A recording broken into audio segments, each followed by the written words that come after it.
This is an ABP Life podcast.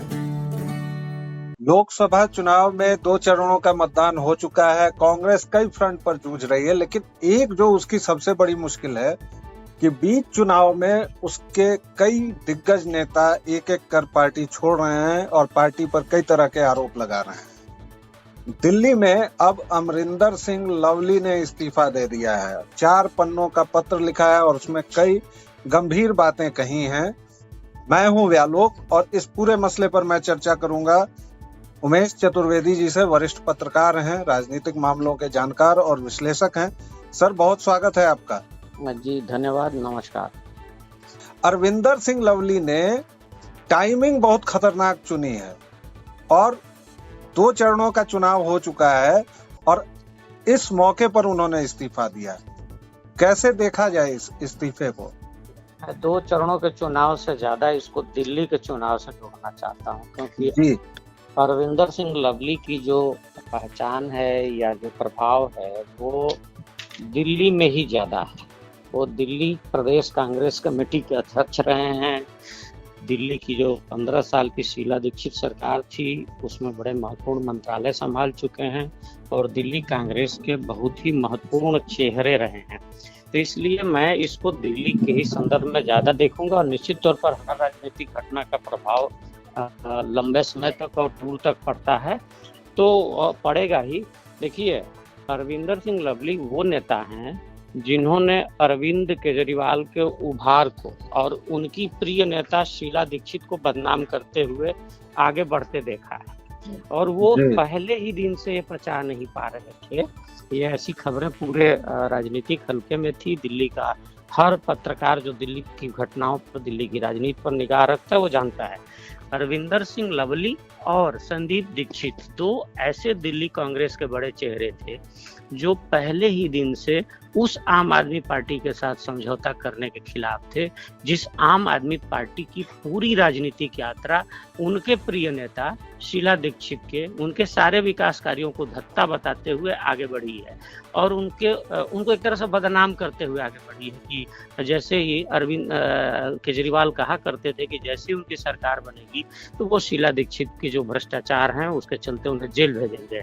और आपको व्यालोक जी या हमारे जो दर्शक या श्रोता हैं उनको याद होगा कि यही अरविंद केजरीवाल बाद के दिनों में शीला दीक्षित से मिलने भी गए थे और आज तक ठीक बीपी सिंह, जिस तरह से बीपी सिंह का जब उभार हुआ था 1987 से लेकर के 89 तक के चुनावी अभियान में, वो हर बार अपनी वो एक खास स्टाइल की शेरवानी जो पहनते थे उसके जेब में हाथ डालते थे।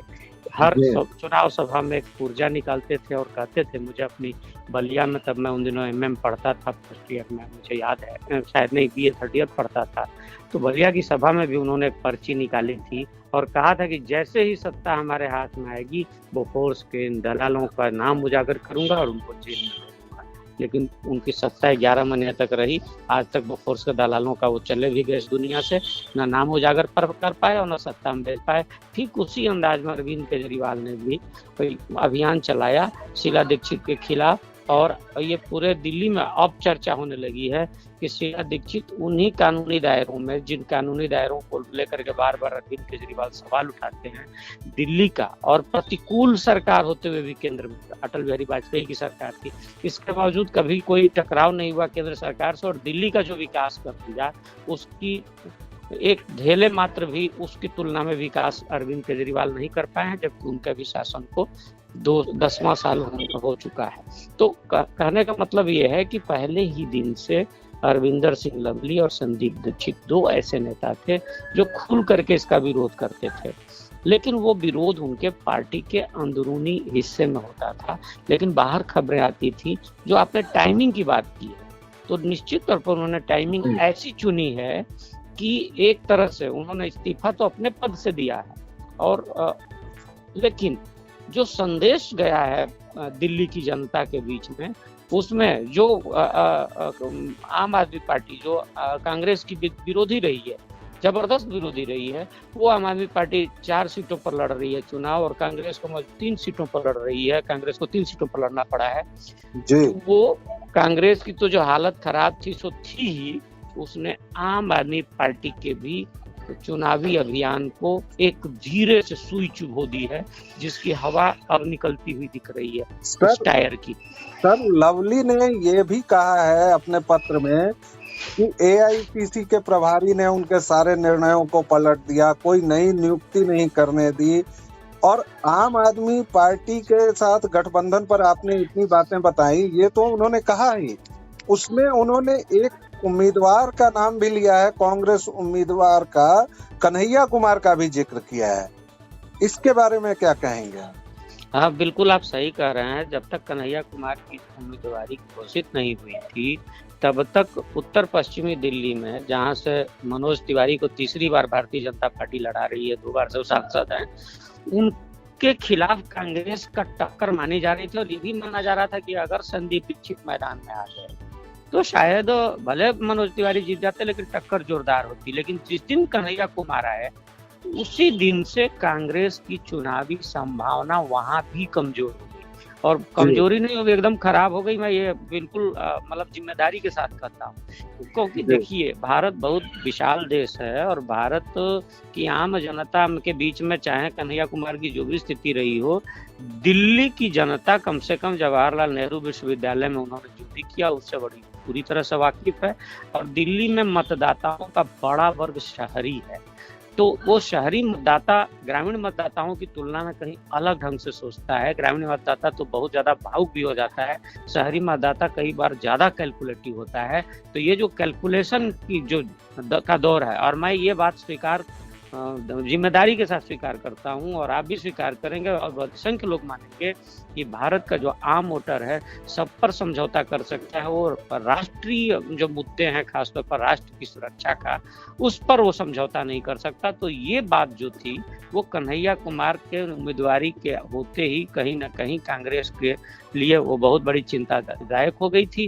और निश्चित तौर पर जिस तरह से उनकी उम्मीदवारी की घोषणा हुई, या उम्मीदवारों का जो कांग्रेस कार्यकर्ताओं से परिचय सेशन हुआ, उसमें जिस तरह से खुलेआम सवाल उठे, संदीप दीक्षित तक ने सवाल उठाया, और बाकी राजकुमार चौहान जो दिल्ली की पहली जो विधानसभा थी, उस विधानसभा के सदस्य थे, नहीं उसमें नहीं थे, उसमें वो हार गए थे। दूसरी विधानसभा से लेकर के लगातार वो तीसरी, चौथी, 5वीं विधानसभा के वो सदस्य रहे, प्रमुख चेहरे रहे, बड़े सोबर, कांग्रेस की राजनीति में बड़े सोबर नेता माने जाते हैं।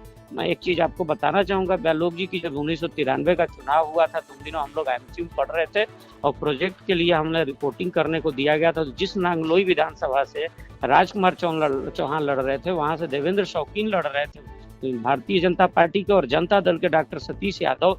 या आप ताज्जुब करेंगे कि तीनों एक दूसरे के खिलाफ एक शब्द नहीं बोलते थे, तीनों एक जगह मिलते थे, कहीं तो एक साथ खाना भी खाते थे, और आज तक तीनों एक दूसरे के खिलाफ कुछ नहीं बोलते हैं।